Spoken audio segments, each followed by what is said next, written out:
Hello students, welcome back to the channel रमनी पाठशाला जहां पढ़ाई है आसान और मज़ेदार। चलिए स्टूडेंट आज स्टार्ट करते हैं क्लास 9th का chapter number 1 the French revolution. France abolishes monarchy and become a republic। अब फ्रांस में जो राजतंत्र था वो खत्म हो गया था और गणतंत्र शुरू हो गया था। The situation in France continued to be tense during the following years। ये जो सिचुएशन थी फ्रांस में वो लगातार टेंस चल रही थी कुछ सालों से। Although Louis XVI had signed the constitution, he entered into the secret negotiation with the king of the Prussia। अब उसने लुई 16 ने ये कॉन्स्टिट्यूशन को साइन तो कर दिया था पर उसका जो सीक्रेट तौर पे एक तरह का किंग प्रशिया के साथ सीक्रेट साइंस भी चल रहे थे।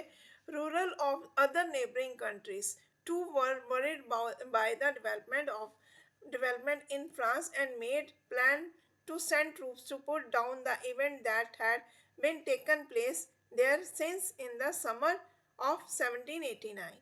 अब रूरल ऑफ जो बाकी कंट्री के जो रूरल थे जो शासक थे वो फिक्र में थे कि ये फ्रांस की डेवलपमेंट हो रही है और वो और प्लान बना रहे थे कि वो अपनी सैनिकों की टुकड़ियों को फ्रांस की में भेजेंगे 1789 में। But this could happen the national assembly voted in April 1792 to declare war against Prussian and Austria. अब 1792 में अब एक वॉर शुरू हो गई थी किसमें? प्रशिया एंड ऑस्ट्रेलिया में। Thousand of volunteers thrown from the provinces to join the army. बहुत सारे वॉलंटियर्स आर्मी ज्वाइन करने के लिए आए। They saw this as war of the people against king and aristocrat all other Europe. वो इस चीज़ को देखते थे कि पूरे यूरोप में राजा और एरिस्टोक्रेट्स जो थे उनके बारे में ये लड़ाई हो रही है, उनके विरोध में ये लड़ाई हो रही है। Among the Patrick song they sang was Marseillaise composed by the Robert poet Roger de Leslie। अब वो एक पेट्रोटिक सॉन्ग भी गा रहे थे जो कि पोएट रॉजर्ट ने लिखा था। It was song from the first time by the volunteer from Marseille. वो ये सॉन्ग जो था पहली बार गाया गया था as they march into Paris, जब वो पेरिस में मार्च कर रहे थे। And so got its name, और इसका नाम भी रखा गया। The Marseillaise is now the national anthem of France.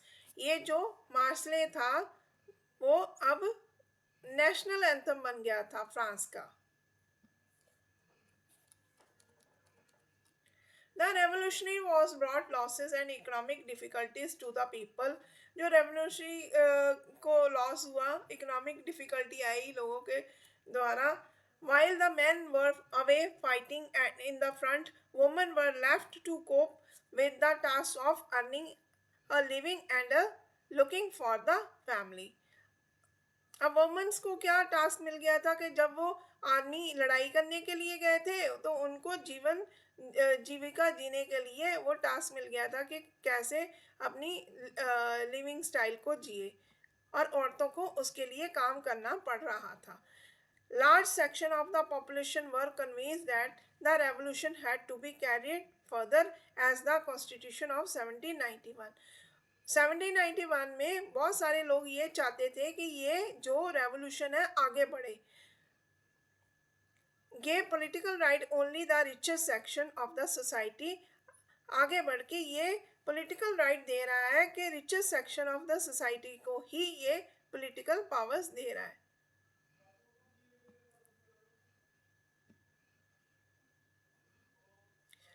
Political clubs become an important rally point. Political clubs important rally point बन गए थे उन लोगों के लिए जो डिस्कस करते थे पॉलिटिकल पॉलिसी को और प्लान को अपने एक्शंस के लिए।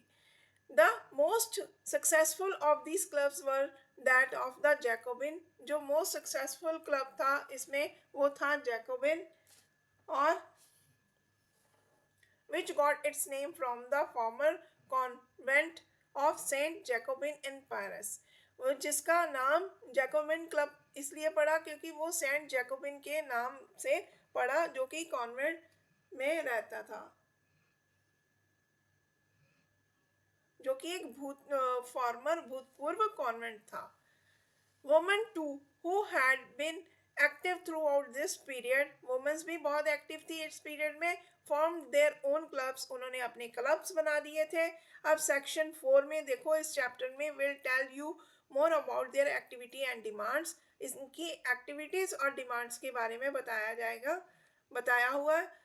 The member of the Jacobin Club belonged mainly to the less prosperous section of society. अब Jacobin Club के लोग ज़्यादा खुशहाल नहीं थे. They included small shopkeeper, artisan and such as shoemaker, pastry cook, watchmaker, painter, as well as the servant and the daily wages worker. वो इस तरह के लोग ही जो आम जीविका जीने वाले लोग थे वही इस क्लब के मेंबर थे. Their leader was मैक्सीमिलियन रॉबेस्फेयर. इनका जो लीडर था उनका नाम था Maximilian Robespierre. A large group among the Jacobins decided to start wearing a long striped trouser uh, similar to those worn by the workers. अब इन्होंने क्या चूज किया कि लॉन्ग स्ट्रिप वाली ट्राउजर को पहना जाए, वो अपनी पहचान को इस रूप में दिखाते थे. This was to set themselves apart from the fashionable society of section of society, especially nobles who wore knee breeches. अब नोबल्स भी अपने आप को दिखाते थे जिन्होंने नी ब्रीचेस पहने हुए होते थे. It was a way of proclaiming the end of the power wielded by the wear of knee breeches. ये एक तरह का जो यह ब्रीचेस पहनने वाले कुलीनों की जो सत्ता थी उसकी समाप्ति का ऐलान कर रहे थे. These Jacobin came to known as the Sans Cloches, literally meaning those without knee breaches. अब ये इसकी समाप्ति का, जैसे जैकोबिन, इसलिए जैकोबिन को 100 कुलाब के नाम से जाना जाता था, जिसका अर्थ था बिना घुटनों वाले, जिसका अर्थ था बिना घुटनों वाले. These Jacobin came to be known as the Sans Cloches, literally meaning those without knee breech. Sans Cloches men wore in addition the red cap that symbolized liberty. Women, however, were not allowed to do so. अब क्या था, जो पुरुष जो आदमी थे वो लाल रंग की टोपी भी पहनते थे, जो एक फ्रीडम का प्रतीक थे, लेकिन जो औरतें थी उनको ऐसा करने की कोई भी मतलब परमिशन नहीं होती थी.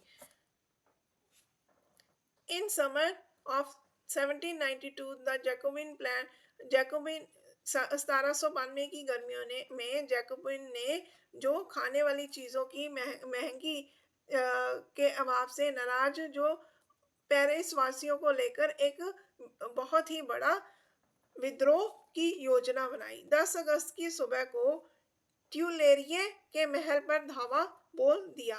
राजा के जो बॉडीगार्ड थे उनको मार डाला.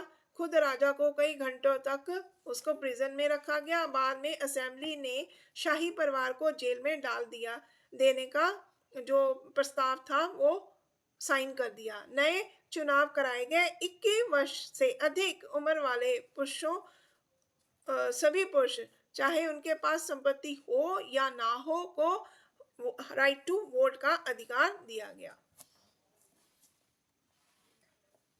The newly elected assembly was called the convention. जो नई असेंबली बनी उनको कन्वेंशन का नाम दिया गया.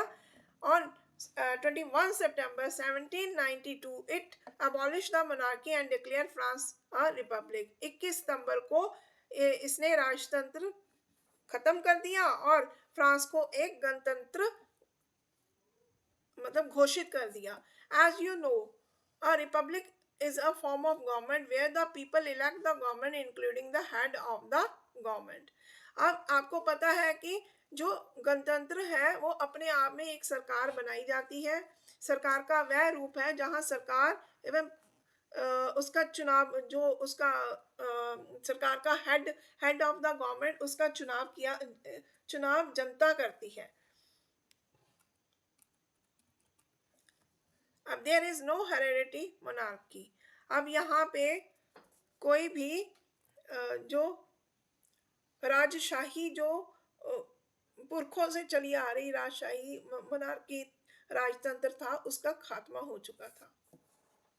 हेरेडिटी मोनार्की मीन्स पुश्तैनी राजतंत्र जिसको बोलते हैं। You can try and find out about some other countries that is republican and investigate what and how they become so.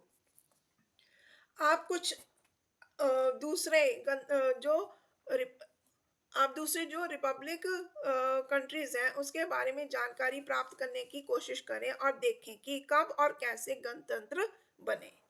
Louis XVI was sentenced to death by the court on the charge of treason.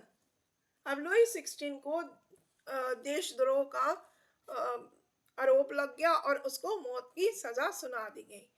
अब on 21 January 1793 he was executed publicly at the place de la Concorde. अब उसको 21 जनवरी 1793 को D ला Concord में उसको फांसी की सजा सुनाई गई। The Queen Marie Antoinette met with the same fate shortly after.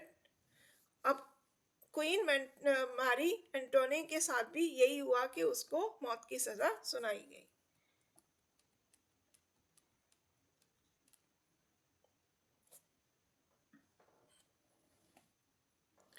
अब नेक्स्ट है 3.1 द रिजाइन ऑफ टेरर, आतंक का राज।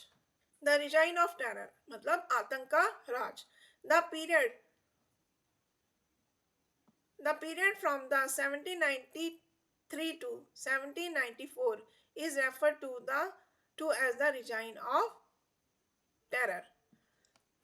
1793 से 1794 का जो समय था उसको आतंक का राज कहा गया। Robespierre followed the policy of severe control and punishment.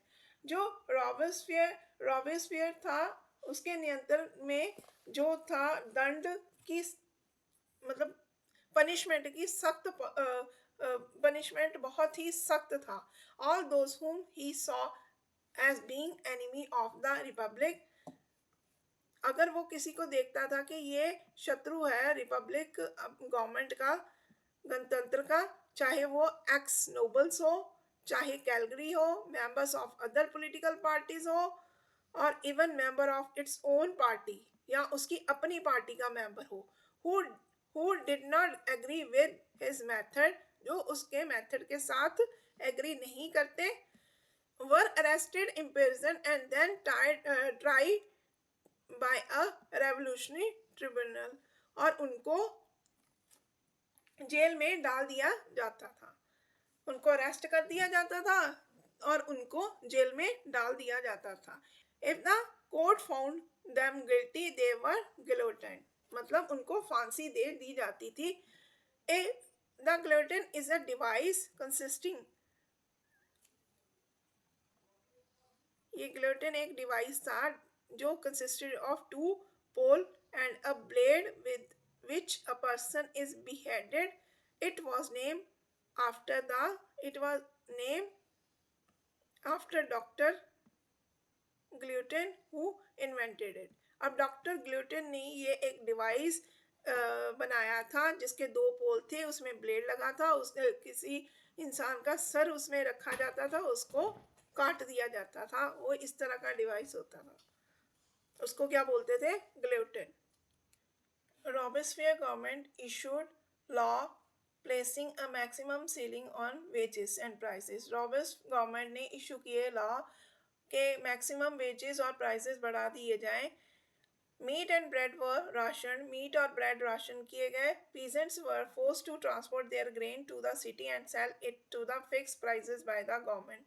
जो गवर्नमेंट ने फिक्स प्राइस किए थे वही किसानों को अपने गेहूं का भाव शहरों में बेचना पड़ता था. The use of more expensive white flour bread was forbidden. ज़्यादा all citizen were required to eat the equal bread. सभी लोगों को इक्वल सेम वाइट ब्रेड ही यूज करनी दी जाती थी. A loaf made by the whole wheat, जो कि होल व्हीट से बना था. Equality Equality was also sought to practice from the form of speech of address. अब एक मतलब समानता का मतलब रिस्पेक्ट से भी कैसे बोलना चाहिए उसके बारे में बताया है. इंस्टेड ऑफ द ट्रेडिशनल, जो ट्रेडिशनल था मॉन्सियो जैसे सर और मैडम जैसे मैडम, उसको चेंज किया गया. All French man and woman were henceforth सेंटोन and सेंटोनी.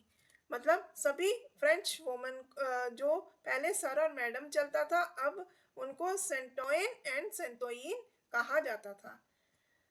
Churches were shut down and their buildings converted into barracks and offices. Churches को बंद कर दिया गया और उसकी जो बिल्डिंग्स है उनको barracks और offices में कन्वर्ट कर दिया गया. Barracks and offices. Robespierre Robespierre pursued his policies and ran relentlessly that even his supporters began to demand modernization. उनके जो रॉबिस्फियर अपनी नीतियों को इतनी सख्ती से लागू किया कि उनके जो समर्थन थे वो भी त्राही त्राही करने लग पड़े. Finally in convicted by the court in July 1794. 17 जुलाई 1794 में कोर्ट ने उनको अपराधी घोषित कर दिया और arrest on the next day sent to the guillotine, और उनको भी अगले दिन गिलोटाइन में भेज दिया. Directory rule France. डायरेक्टरी ने फ्रांस में कैसे रूल किया. The fall of Jacobin government allowed the wealthy and middle class to seize power. अब जैकोबिन गवर्नमेंट की गिरावट ने जो वेल्थी और मिडिल क्लास थी वो पावर में आ गई. A new constitution was introduce which denied the vote of non-property section of society. अब एक नया कॉन्स्टिट्यूशन बना जो कि जिसने जिनके पास संपत्ति नहीं थी उनको वोट करने का अधिकार नहीं दिया.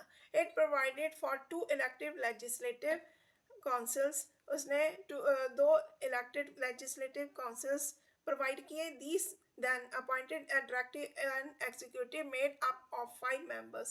ये एक डायरेक्टिव बनी जो कि 5 members की थी. This was made as a safeguard of the constitution of the power of one man executive as under the Jacobin. जैसे जैकोबिन के अंडर में one man executive constitution power थी, उसको उसकी safeguard के लिए, उसको बचाने के लिए ये 5 member committee बनाई गई. However, the director often clashes with the legislative councils who then sought to dismiss them. अब ये इन दोनों में directors और legislative council में डायरेक्टर्स और लेजिस्लेटिव काउंसिल्स में क्लैशिंग भी होती थी. इनमें क्या थी, क्लैशिंग होती थी और ये डिसमिस कर देते थे. कोई भी जो काम आता था उसको डिसमिस कर देते थे. The political instability of the directors paved the way for the rise of military director Napoleon Bonaparte. अब ये पॉलिटिकल इंस्टेबिलिटी ने जन्म दिया मिलिट्री डिक्टेटर को. मिलिट्री डिक्टेटर जिसका नाम था Napoleon Bonaparte. Though all of these changes in the form of government, the ideal of the freedom of equality before the law of fraternity remain inspiring ideals that motivated political movement in France.